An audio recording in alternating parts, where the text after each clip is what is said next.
Hello, hello. Alors, j'espère que tu vas bien. Aujourd'hui, c'est une capsule des clics magiques chaque mardi. Passe à l'action et transforme ta vie.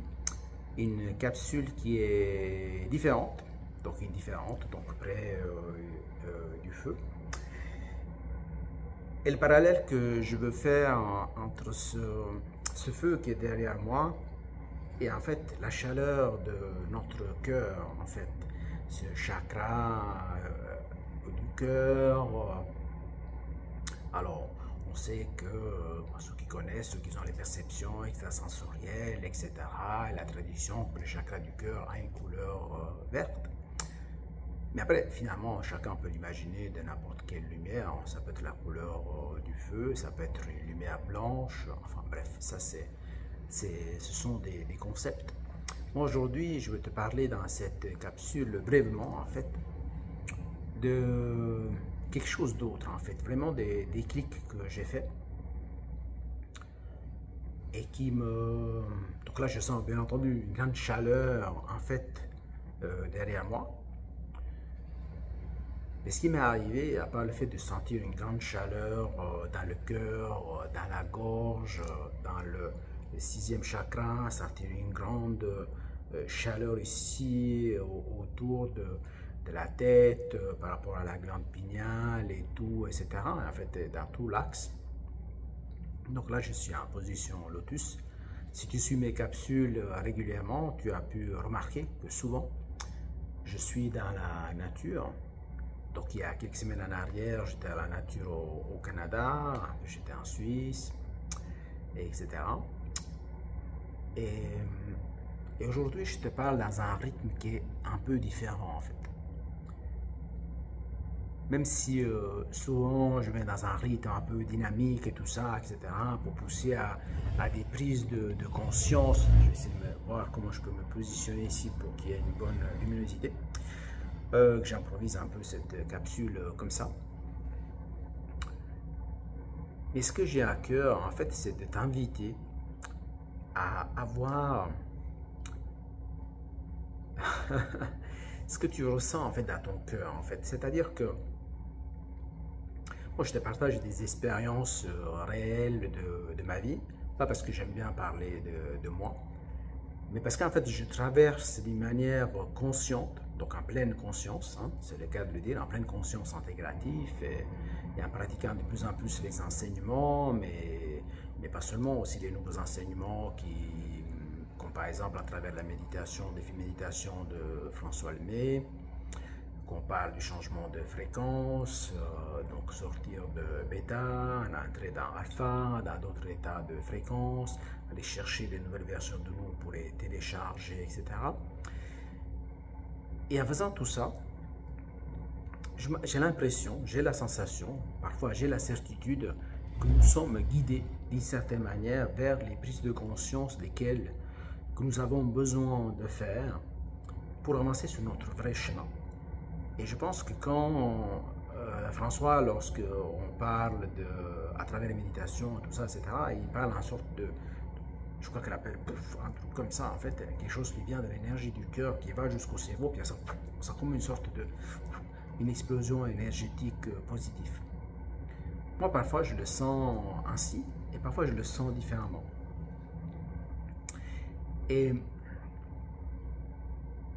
est-ce que je suis en fait très... Alors, c'est-à-dire que moi, je suis quand même une personne, je ne sais pas comment ça se passe chez toi, comment tu réagis par rapport, en fait, comment tu réagis à l'accueil des émotions en toi. Comment est-ce que les autres te disent, les situations de vie te font réagir et comment les émotions font surface? Est-ce que tu es quelqu'un qui a une tendance à ressentir de la colère ou de la tristesse ou de la peur ou de la joie? Alors c'est clair que ma tendance est celle de ressentir la joie, l'exprimer, faire une expansion de cette joie, arriver à cet état d'extase que j'ai ressenti plusieurs fois quand j'étais au Brésil, quand j'étais en Suisse, que j'ai ressenti aussi au Canada plusieurs fois quand nous avons fait des méditations lors de la participation à la première retraite One qui a eu lieu entre le 24 et le 29 novembre. Mais aujourd'hui, je vais te parler d'un déclic vraiment très important.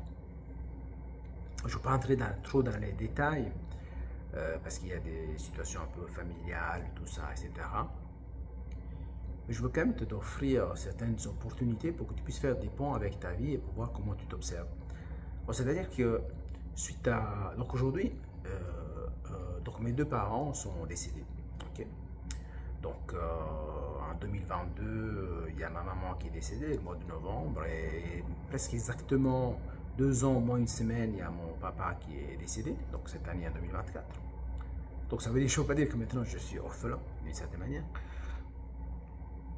Mais ces départs, ces prises de conscience, donc ces départs de cette existence physique, mais pas de mon cœur, m'amènent à faire des prises de conscience. Et je me rends compte aussi, donc moi j'ai une seule sœur, donc mon premier frère, il est mort à la naissance, parce que les médecins ils ont fait une erreur médicale. En fait, quand il est né, pratiquement il avait le cordon médical autour du cou, et quand ils l'ont extrait, disons, ben, ils l'ont étouffé, en fait il est mort. Moi je ne veux pas parler de choses tristes, mais c'est juste pour dire un peu quelle est la situation familiale, hein. Je sais pour te faire, parce qu'il y a des thématiques sur lesquelles je reviendrai.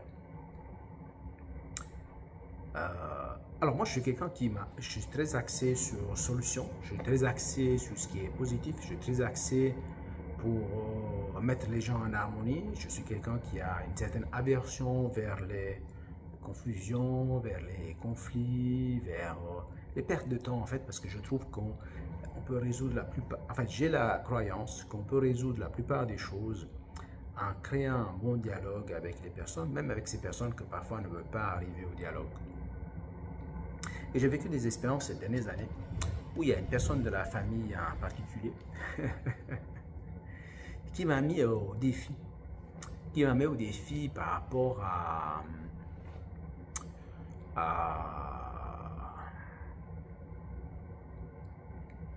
elle m'a mis au défi sans vraiment en être consciente. Moi je suis conscient parce que je m'observe dans ma posture, je m'observe dans mon état émotionnel, je m'observe dans mes pensées, je m'observe au niveau vibrationnel, je m'observe aussi au niveau de mes actions que j'entreprends et tout ça, etc.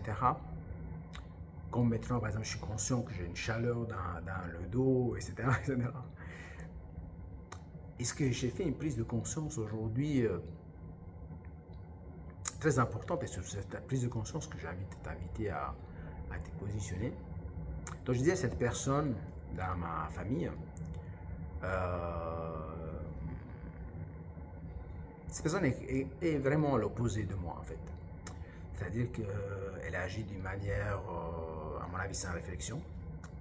Elle n'a pas conscience on pourrait dire, de la répercussion de ses actes, répercussion des mots, on pourrait dire l'impact négatif par rapport aux mots qui sont exprimés, qui ont une action. Parfois, on dit que des mots peuvent faire plus de mal qu'une baffe, en fait. Hein, et moi, ce que j'ai pris conscience, en fait, c'est que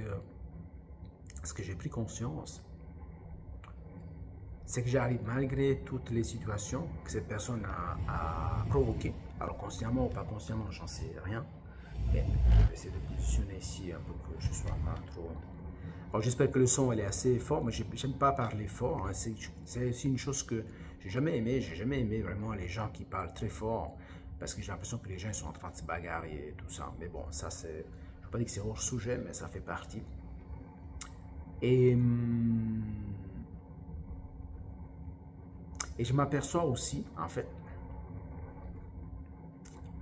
c'est que qu'on le veuille ou pas, et c'est là que je reviens par rapport aussi à l'enseignement de la pleine conscience, en fait l'environnement a un impact très important sur la manière qu'on se comporte, sur la manière qu'on réfléchit, de la manière qu'on ressent les émotions, par rapport aussi, des fois il y a des modèles aussi, on a tendance à croire des choses possibles ou pas possibles par rapport à comment les gens de notre entourage se comportent, qu'on le veuille ou pas, ça peut être inconscient ou pas. En fait, parce que tout enfant, en partant de l'enfance, on commence par modeler les personnes qui sont autour de nous et des fois on ne se rend pas compte, on répète exactement les schémas du passé. Et moi, je te parle de ça parce que je suis dans une phase aussi, suite à la mort de mes parents et tout, où on parle aussi d'héritage, il y a des choses qui apparaissent aussi, il y a des choses qui viennent à la surface, des choses qui n'étaient pas connues, que ce soit par rapport à la paperasse, par rapport à des choses qui ont été faites, desquelles je n'étais pas au courant. J'observe les personnes concernées dans leur état émotionnel, dans leurs actions et tout ça. Et certaines actions aussi qui sont entreprises ne sont pas forcément dignes d'être, dans ma perception, positives, voire des fois sont carrément négatifs. Et je m'aperçois aussi que beaucoup de personnes, et surtout dans la famille, hein, donc en Italie ça se passe comme ça. Je ne sais pas comment ça se passe dans toutes les familles dans le monde, mais la tendance dans la famille italienne, c'est que chaque personne de la famille a, je ne veux pas dire, des fois, ils expriment ce qui c'est une opinion, une perception, mais en fait comme des vérités. Des fois, d'une certaine manière ou une autre, ils essayent de me pousser, dans mon cas de figure, à passer, à entreprendre certaines actions que parfois ne sont pas forcément en alignement avec qui je suis. Et donc, là, je ne peux pas entrer vraiment dans le vif du sujet, mais ce que je veux dire, c'est que il y a une personne en particulier de ma famille, dans toute cette circonstance d'héritage et tout ça, qui entreprend des actions qui ne sont pas forcément positives. Donc déjà d'abord vis-à-vis de ma maman, après vis-à-vis de mon papa et vis-à-vis de moi.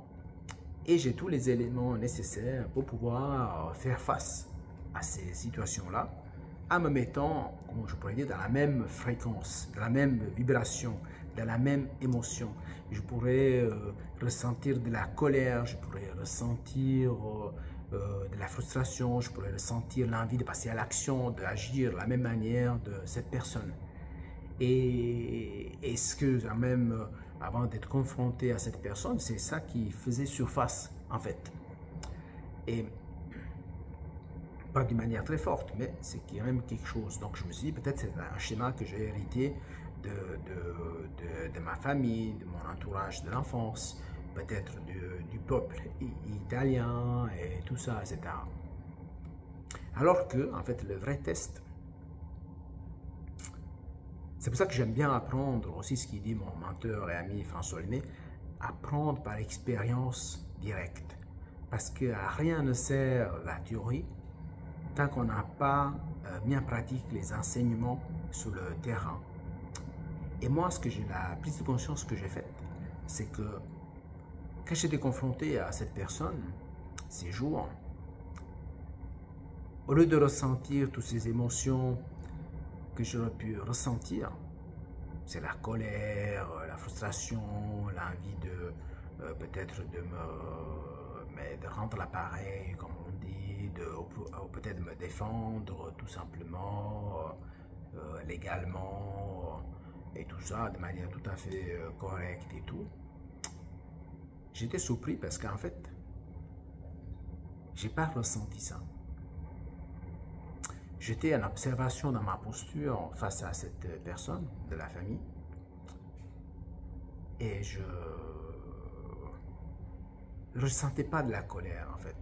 C'est comme si il y a quelque chose en fait de laquelle on parlait aussi lors de la retraite One en fait au Canada. C'était de percevoir les autres à travers nos centres énergétiques au lieu de seulement avec l'observation à travers nos sens. Donc soit nos yeux, nos oreilles, enfin lui et tout ça, etc. Mais aussi à travers les chakras en fait. Et moi ce que je sentais de cette personne avec qui j'étais en face, qui commençait aussi à crier, commençait à dire des choses qui n'avaient pas de sens, des choses qui ne correspondaient pas à la réalité et tout ça, etc. Au lieu d'entrer, c'est ça qui est intéressant en fait, c'est que au lieu de me laisser entraîner dans cette émotion, dans cette fréquence de colère ou de commencer à parler plus fort et tout, etc. Mais non, j'ai continué à parler doucement, j'ai continué à parler calmement, j'ai ressenti beaucoup de tristesse en fait dans l'autre personne, c'est ça que j'ai ressenti, une sorte de désespoir. Et Et ce qui est marrant, ce qui est intéressant, c'est que j'ai pas ressenti, c'est comme si il n'y avait aucun point d'appui en moi au niveau émotionnel pour partir dans toutes les démarches que toutes les personnes, ou la plupart des personnes de ma famille m'ont conseillé pour défendre mes intérêts légalement, voilà, ce qu'il fallait faire, voilà, ça sans trop rentrer dans les détails.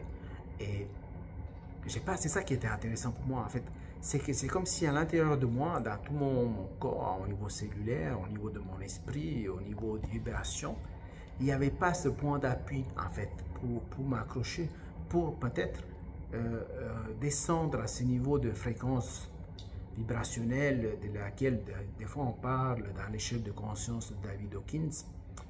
Moi j'étais, bien entendu, j'étais pas dans la joie, mais c'est comme si j'étais dans la compassion, peut-être dans la compréhension, peut-être dans la neutralité, je ne sais pas, mais je m'observais en fait, je m'observais et je ne sentais pas de la colère en fait.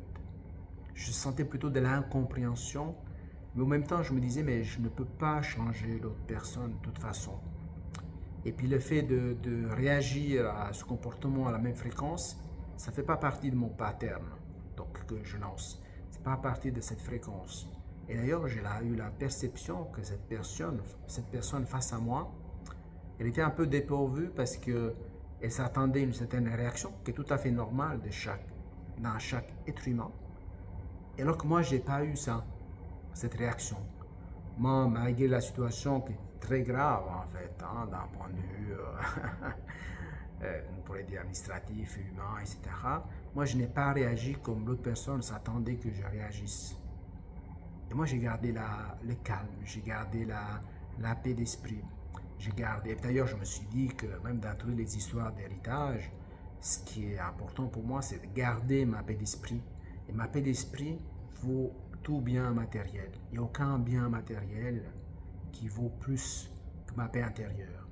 Et je me suis aperçu aussi que tout ce que je fais, c'est pour préserver ma paix, pour continuer mon chemin de vie, pour avancer vers ma mission, qui est celle aussi à travers cette capsule des clics magiques, d'essayer d'une certaine manière de t'inspirer à écouter davantage ton cœur, tout en écoutant la voix du mental, et ce que parfois on appelle un peu le bêta, surtout quand il est agité.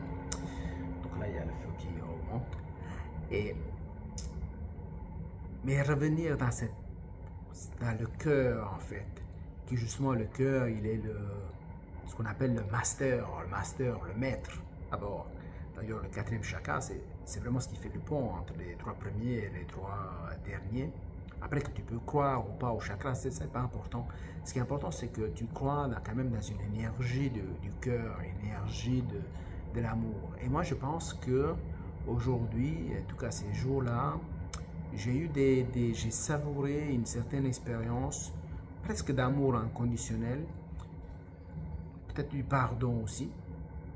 C'est un peu particulier, hein, parce que moi, la première expérience d'un pardon très fort, c'est quand j'avais participé à la conférence de Robert Savoie, le Canadien, peut-être que tu connais, qui était venu en 2018 à Paris lors de ma première participation à l'Académie Zéro Limite de Martin Latulippe, duquel je fais partie justement depuis 2018, et qui parlait justement du pardon, qui avait pardonné aux assassins de son papa en fait, et qui était voir en prison pour les pardonner, et puis qu'en plus, je crois qu'il avait engagé les deux, ou un des deux, comme employé. Donc en fait, tous les jours, à l'avoir engagé, ben, il voyait chaque jour l'assassin de son papa. Et moi, j'ai trouvé ça, moi j'étais fondu en larmes, sur mon siège, au milieu, je crois on était 700, 1000, je ne me rappelle plus combien de personnes on était à Paris. Et je me disais aussi, mais comment est-ce possible une chose pareille, quand quelqu'un nous fait du mal, quand quelqu'un nous fait souffrir, quand quelqu'un nous fait une atrocité pareille en fait, surtout quelqu'un a été tué de la famille en fait. Et ça m'a permis de faire des ponts. Moi là, j'ai fait l'expérience de certaines choses que, selon l'œil rationnel, ce sont quand même des injustices. Et je ne veux pas dire que je subis, parce que je n'aime pas le terme subir, mais je me retrouve dans une situation où je suis amené à soit passer à l'action, me défendre par rapport à certaines actions qui ont été prises avec d'autres personnes, soit accueillir et essayer de voir qu'est-ce qui est la meilleure solution à mettre en place pour que les choses se résolvent de la manière la plus simple possible, que je puisse préserver cette énergie du cœur, que je puisse préserver justement ma paix intérieure, que je puisse continuer à avancer sur mon chemin spécifique et en faisant ce qui est nécessaire pour moi, ce qui a du sens pour moi, pour contribuer à un monde meilleur, qui est avec la participation au programme One de François Lemay, et aussi à travers une Chosen Land que j'ai fondée, à travers laquelle cette structure que je vais créer des formations en ligne assez particulières, que ce soit à travers la pleine conscience, que ce soit à travers le dépassement des propres peurs vraiment les plus fortes,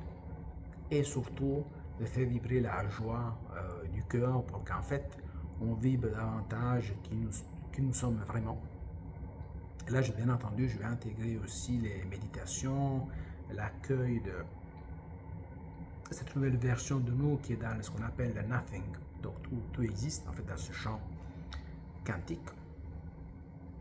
Et là, j'ai la sensation, en fait, c'est que alors peut-être depuis le bain froid, enfin les 4 bains froids, enfin plus que 4 bains, parce qu'il y a 4 jours de suite que je me suis baigné pour la première fois de ma vie dans de l'eau gelée. Il y a eu des déclics, il y a eu des prises de conscience, il y a eu aussi mon corps qui a répondu d'une certaine manière, il y a eu cette respiration que je faisais qui m'a transformé, il y a cet accueil de l'amour, il y a toutes ces personnes qui se sont réunies autour de moi, à part François Lemay, mais un certain nombre de personnes, parmi les 23 personnes qu'on était au couvent Valmoran, qui sont réunies là autour de moi, etc. J'ai découvert des choses sur moi. Justement, j'étais en face, donc j'étais tourné vers le feu qui me réchauffait. Donc j'avais la chaleur de la cheminée qui me réchauffait mon corps, ainsi que toutes les personnes qui étaient autour de moi qui me transmettaient de l'amour. Et je pense qu'il y a quand même eu des connexions par rapport à ça. Il y a eu ce bain gelé qui a fait, qui m'a transformé au niveau cellulaire, qui m'a permis, pour moi, j'ai ressenti comme une sorte de renaissance. Et aujourd'hui, je fais des prises de conscience que je te partage. J'espère que le son est assez fort. En fait, en plus, je suis en train d'enregistrer cette capsule à 1h, 1h15 du matin, si j'ai dormi 6 heures. Donc, si tu vois, peut-être que je pourrais avoir l'air fatigué, c'est que j'ai dormi 6 heures. C'est 1h15 du matin, je suis en train d'enregistrer. Pris dans un certain nombre de ces activités desquelles je te parlais, j'ai complètement perdu la notion du temps. Et pour la première fois, j'ai oublié d'enregistrer tout de suite la capsule. Donc, là, je suis entre mardi et mercredi. D'habitude, j'enregistre le mardi pour publier le mardi. Et ce qui est intéressant, en fait, c'est que malgré la situation qui est complexe, qui est difficile, que les personnes autour ne collaborent pas du tout pour arriver à une solution commune, en harmonie et tout ça, moi, je ressens une paix intérieure. Et c'est ça que je suis fasciné. Et ce qui me permet de comprendre ça, et c'est ça que je vais finir là-dessus, c'est qu'en fait, notre paix intérieure ne dépend jamais, jamais, jamais de l'extérieur. En tout cas, dans ma perception. Notre paix intérieure, notre capacité à préserver notre paix intérieure, dépend de ce qui se passe à l'intérieur de nous. Parce que là, rien que ces dernières 48 heures, j'aurais pu perdre cette paix intérieure. Je veux dire, j'aurais pu revenir à la fréquence d'autres personnes, j'aurais pu entrer en résonance, j'aurais pu me mettre en colère, j'aurais pu même peut-être ressentir de la peur, de la frustration, enfin plein d'autres émotions qui ne font pas partie de mon quotidien. Mais comme il y a cette paix intérieure, comme cette paix intérieure dépend de moi, en fait, et j'en prends conscience de plus en plus, je ne peux pas transmettre une émotion que je ne suis pas aussi. Moi, j'ai plutôt l'ouverture du cœur. Et c'est ça que j'ai ressenti aujourd'hui. Aujourd'hui aussi, j'ai partagé des messages audio avec 2 de mes 3 nièces. Si je me rappelle bien, j'ai une à 33 ans, l'autre 30 et la troisième 24. Et quand j'en parlais, quand j'envoyais un message audio en partageant de manière un peu plus particulière, parce que là c'est dans un cercle fermé, et si c'est sur YouTube, n'importe qui peut voir cette vidéo. Et j'étais ému, en fait, de faire cette prise de conscience, faire ce déclic. Parce qu'en fait, je me suis dit, mais moi, au fond de moi, je ne suis pas quelqu'un de méchant. Je suis quelqu'un qui est conscient, je suis quelqu'un qui est axé sur le bien, c'est quelqu'un qui... Et c'est très intéressant le fait que sous mon parcours de vie, j'ai rencontré beaucoup de personnes, en fait, qui ils m'ont mis au défi. J'ai rencontré beaucoup de personnes aussi qui étaient carrément malhonnêtes. J'ai rencontré des personnes sur mon chemin qui étaient méchantes. J'ai rencontré des personnes qui étaient des manipulateurs. J'ai rencontré des faux amis. J'ai rencontré j'ai eu l'expérience avec ma première fiancée qui m'avait trahi. J'ai eu plein d'expériences comme ça. Mais malgré tout ça, je ne porte pas de l'amertume, je ne porte pas de la colère, je ne porte pas une soif de vengeance, je ne porte pas ces choses parce qu'en fait, j'ai travaillé au fur et à mesure sur ces choses-là. Et aussi avec le bain froid, bon, bien entendu, j'ai senti une certaine libération de tout ça, de ces blessures émotionnelles. Mais bien entendu, je fais un travail depuis des longues années sur moi. Et je suis très content en fait de ça, c'est que malgré tous les baffes que la vie m'a donné, en fait, malgré toutes les expériences. D'ailleurs, il y avait, je crois que c'était Jean-Pierre Baudouin, quand il était venu à Lausanne pour sa conférence, donc avec la personne avec qui j'avais fait la marche sur le feu en 2022 à Lyon. Il disait que l'expérience ne nous arrive pas à nous, mais ils arrivent pour nous, je crois, quelque chose comme ça qu'il disait. Et là, je me rends compte en fait que toutes les expériences qui arrivent, entre guillemets, pour moi, ça permet en fait, ce sont des opportunités de croissance, ce sont des opportunités de grandir, ce sont des opportunités peut-être de manifester davantage l'énergie du cœur, de l'amour, de cette énergie que je pense est l'énergie la plus forte, la plus puissante, qui permet vraiment de dissoudre les blessures émotionnelles, de dissoudre les conflits, de dissoudre tout ce qui se présente de difficile dans la vie, parce que tout change et nous sommes ici aussi de passage. Donc pour moi, ça ne sert à rien de perdre trop du temps dans les conflits. Pour moi, ce qui est toujours bien, c'est de semer des bonnes graines de conscience, des bonnes graines pour faire des déclics, pour faire des prises de conscience, pour élargir notre conscience, mais surtout élargir l'énergie du cœur. Alors, j'espère que cette vidéo soit, je n'ai pas peut-être pris le temps de nettoyer la vitre, donc la caméra. J'espère qu'elle est OK, j'espère que ça te fait plaisir. N'hésite pas à commenter, à t'abonner si tu n'es pas déjà abonné, à partager cette vidéo avec d'autres personnes, peut-être qui recherchent à manifester davantage leur chaleur du cœur, comme on voit ici derrière, mais plus une chaleur qui vient vraiment de l'intérieur, parce que je pense qu'à l'intérieur de chacun de nous, il y a une étincelle d'amour, il y a une étincelle d'énergie, il y a ce cœur qui a envie de faire une grande expansion pour, peut-être si ce n'est pas pour contribuer à un monde meilleur, ben contribuer déjà à un petit monde intérieur meilleur et qui va avoir un impact positif sur les personnes de notre environnement, et en même temps ces personnes vont impacter positivement d'autres personnes autour de soi, et d'une certaine manière ça fait cet effet de boule de neige positif pour qu'on vive dans un monde plus humain, plus connecté et justement plus en connexion avec le cœur. Alors je te dis à bientôt et je te souhaite une excellente journée et surtout plein de déclics magiques. Ciao.